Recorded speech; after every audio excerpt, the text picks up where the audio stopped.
जो महाकाल भगवान का भजन करते हैं वो काल से भी निर्भय हो जाते हैं। काल भी उनका कुछ नहीं बिगाड़ पाता जो शिव के भक्त होते हैं। अवंती नाम की एक बड़ी प्रसिद्ध पुरी है, अवंतीपुरी, जिसे हम लोग उज्जैन के नाम से जानते हैं। वहां पर एक ब्राह्मण रहते थे,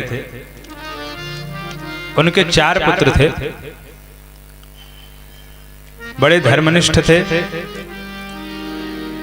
बड़े प्रेम से भगवान शिव की आराधना करते थे, उपासना करते थे और आनंद से रहते थे। अवंतीपुरी में जो ब्राह्मण थे वो वैदिक ब्राह्मण थे, विधि विधान से भगवान शिव की पूजा करते थे। पर आगे वर्णन है, रत्नमाला पर्वत पर एक दूषण नाम का दैत्य रहता था। पर्वते रत्नमाले च दूषणाख्यो महासुर, उसका नाम था दूषण।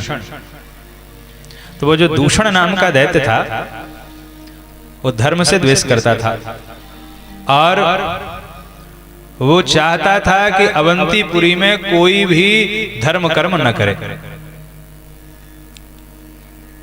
उस दूषण नाम के दैत्य ने सब ब्राह्मणों को आकर के धमकाया, कहा सुनो ये पूजा पाठ बंद कर दो, नहीं तुम सबका वध कर दूंगा मैं। सबको भयभीत कर दिया। तब सारे ब्राह्मण वे उनके जो 4 पुत्र थे वे अपने पिता के पास आए और उन्होंने कहा, पिताश्री दूषण नाम का एक दैत्य है, वह ये कह रहा है कि यदि हम भगवान शिव की भक्ति करेंगे तो वह हमें मार देगा, अब हम लोग क्या करें।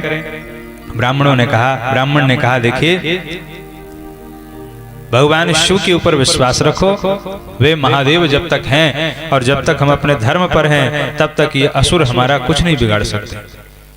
वे सब ब्राह्मण भगवान शिव का पूजन भजन करते हुए वहीं पर बैठ गए और जब उस दुष्ट दैत्य ने देखा कि मेरा कहा भी ये लोग नहीं मान रहे हैं, तब उसने तुरंत तलवार लेकर के और ब्राह्मणों को का वध करने के उद्देश्य से वहां पर आया। वे सब ब्राह्मण पार्थिव शिवलिंग का पूजन कर रहे थे और जैसे ही उसने ब्राह्मणों को मारना चाहा, वैसे ही पार्थिव के स्थान पर एक बहुत जोर का शब्द हुआ और वहां बहुत विशाल एक गड्ढा हो गया। तावच्च पार्थिव स्थाने गर्त आसीत सशब्दकः, बड़ा भीषण शब्द हुआ और उस गड्ढे से विकट रूपधारी भगवान शंकर साक्षात महाकाल के रूप में प्रकट हो गए। बोली शंकर भगवान की जय। महाकाले दिख्यातो दुष्ट हंता सताम गति, भगवान शंकर ने प्रकट होकर के समस्त दैत्यों का हुंकार मात्र से सब दैत्यों को समाप्त कर दिया। महाकाल के हुंकार मात्र से सब दैत्य हो गए। इसके बाद उन ब्राह्मणों ने भगवान से प्रार्थना करी कि हे भोलेनाथ, ये दुष्ट दूषण नाम का दैत्य एक काल बन करके हम सबको मारने आया था और आप तो कालों के भी काल हैं, आपने महाकाल बन करके हमारी रक्षा की है, इसलिए अब हम चाहते हैं कि आप संसार की रक्षा करने के लिए अत्रैव लोक रक्षार्थम स्थातव्यम ही त्वया शिव, लोक की रक्षा करने के लिए आप इसी स्थान पर हमेशा हमेशा के लिए विद्यमान हो जाइए। भगवान शंकर ने उन सब की इच्छा को स्वीकार किया और भगवान शंकर वहां पर महाकाल के रूप में विद्यमान हो गए। बोली शंकर भगवान की जय। जो महाकाल भगवान का भजन करते हैं वो काल से भी निर्भय हो जाते हैं। काल भी उनका कुछ नहीं बिगाड़ पाता जो शिव के भक्त होते हैं। भगवान शिव के गले में सांप है। ये सांप किसका प्रतीक है? ये सांप है काल का प्रतीक। मैना जी ने जब विवाह के अवसर पर भगवान शिव के गले में सांप को देखा तो मैना जी भयभीत हो गई। देवता सब भगवान शंकर के पास आए। देवताओं ने कहा, प्रभु आपकी सासू मां आपको देख के डर गई, शंकर भगवान ने कहा झूठ बोल रहे हो देवताओं, हमारी सासू माँ हमको देख के नहीं डरी, हमारी सासू माँ तो सांप को देख के डरी।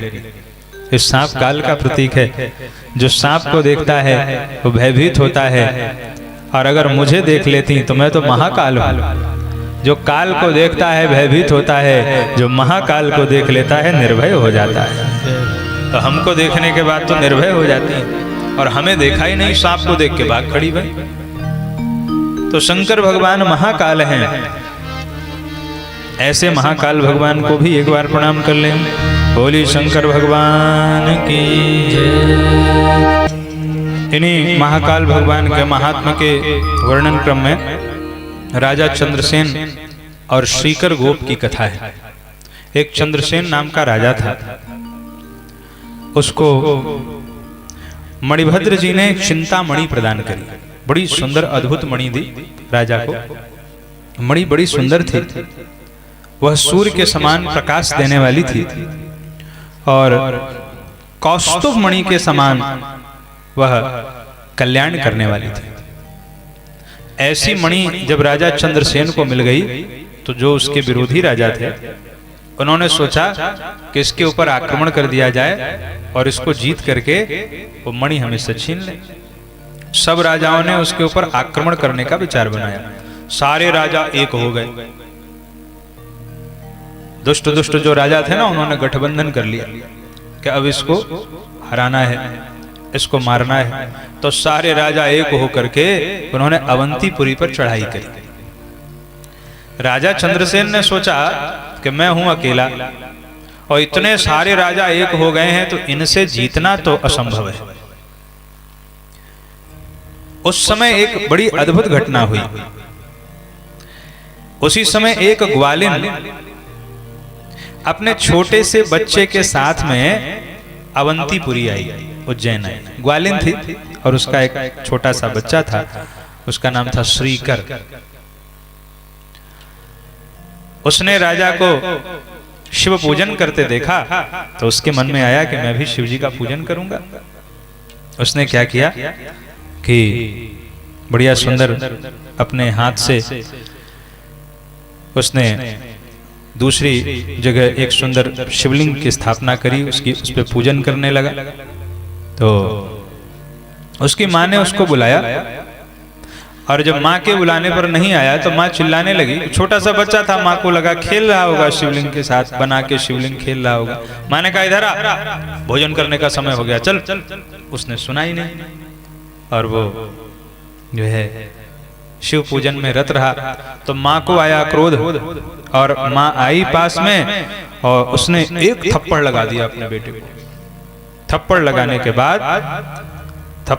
के बाद भी उसका बेटा नहीं आया, लीन हो चुका था शिव भक्ति में। माँ ने सोचा अब इसको मैंने थप्पड़ मारा फिर भी ये नहीं आ रहा है, तो न रहेगा बांस न बजेगी बांसुरी। जिस चीज से वो शिवलिंग बना के पूजन कर रहा था, बच्चा था, उसी को उठा के उसने फेंक दिया। अब छोटा सा बच्चा, लेकिन उसका मन परमात्मा में पूरी तरह से रम गया था। तो जैसे ही शिवलिंग को दूर फेंका, उसकी पूजा नष्ट हो गई। तो वह बड़ी जोर से रोने लगा, और हाय हाय कह करके वह बालक रोने लगा, चिल्लाने लगा, चीखने लगा, धरती पर गिर पड़ा। अब उसकी माँ उसे चुप कराए, बार बार चुप कराए, लेकिन वह बालक चेतना में ही नहीं आ रहा था। इतना विलाप किया उस बच्चे ने कि उसकी उस भक्ति को देख करके उसी समय वहां पर एक दिव्य देवालय प्रकट हो गया, और एक सुंदर शिवलिंग वहां पर प्रकट हो गया, जिसे उस बालक ने दर्शन किया। रत्नमय ज्योतिर्लिंग का दर्शन हुआ। वह बच्चा दौड़ करके गया, उसने अपनी माँ से कहा, माँ देखो मैं जिन भगवान की पूजा कर रहा था वे तो रत्नमय ज्योतिर्लिंग के रूप में वहां प्रकट हुए हैं। माँ दौड़ करके आई, और जब उसने यह दृश्य देखा तो माँ तो आश्चर्यचकित हो गई। तो माँ ने तुरंत राजा चंद्रसेन को बुलवाया और कहा, महाराज देखो ये हमारे बच्चे ने इस तरह से पूजन किया है, और उसकी भावना के प्रभाव से यहाँ दिव्य ज्योतिर्लिंग प्रकट हो गया है, जो रत्नमय है, चारों तरफ सोने के सुंदर सुंदर उसमें जो है हीरे जवाहरात सब जड़े हुए हैं। राजा चंद्रसेन के आंखों से अश्रुपात होने लगे। राजा चंद्रसेन ने उस बालक को अपने हृदय से लगा लिया और कहा, बेटा मेरे से अच्छी भक्ति तो तुम्हारी है, जिसके कारण साक्षात भगवान शिव प्रकट हो गए। जो विरोधी राजा थे जब उनको ये समाचार मिला तो उन राजाओं ने सोचा, अरे जिस अवंतिकापुरी में छोटे छोटे बालक भी इस तरह के शिव भक्त हैं, हम स्वप्न में भी उस अवंतिकापुरी को जीत नहीं सकते। उन लोगों ने आक्रमण करने का विचार ही बदल दिया और वे सब राजा वहां आए और आकर के राजा चंद्रसेन को उन्होंने प्रणाम किया और कहा, महाराज हमें क्षमा करें, हम आपकी मणि आपसे छीनने के लिए आक्रमण करना चाहते थे, पर इस बालक की भक्ति ने हमारे हृदय को बदल करके रख दिया। अब हम आपसे बैर नहीं चाहते। तो सब प्रसन्न हो गए। उसी समय वहां साक्षात श्री हनुमान जी महाराज प्रकट हो गए। बोलिए हनुमान जी महाराज की। जैसे ही हनुमान जी प्रकट हुए तो सब हनुमान जी के चरणों में गिर पड़े। हनुमान जी ने उस बालक को हृदय से लगा लिया। पूरी सभा के मध्य में गोपात्मजम तमालिंग उसको हृदय से लगा लिया और कहा, सब लोग मेरी बात को ध्यान पूर्वक सुनो। इसी गोप के 8वीं पीढ़ी में महायशस्वी नंद जी का जन्म होगा। इस गोप की 8वीं पीढ़ी में नंद जी का जन्म होगा, जिनके आत्मज बनके, जिनके पुत्र बनकर के साक्षात भगवान कृष्ण ही अवतार लेंगे और इस धराधाम पर सुंदर लीला करेंगे। इस गोप की 8वीं पीढ़ी में और 8वीं के बाद 9वीं में साक्षात नारायण का अवतार होगा। इस प्रकार कह करके श्री हनुमान जी वहां से अंतर ध्यान हुए। बोली भक्तवत्सल भगवान की। तो इस प्रकार हम लोगों ने महाकाल ज्योतिर्लिंग के महात्मा को श्रवण किया।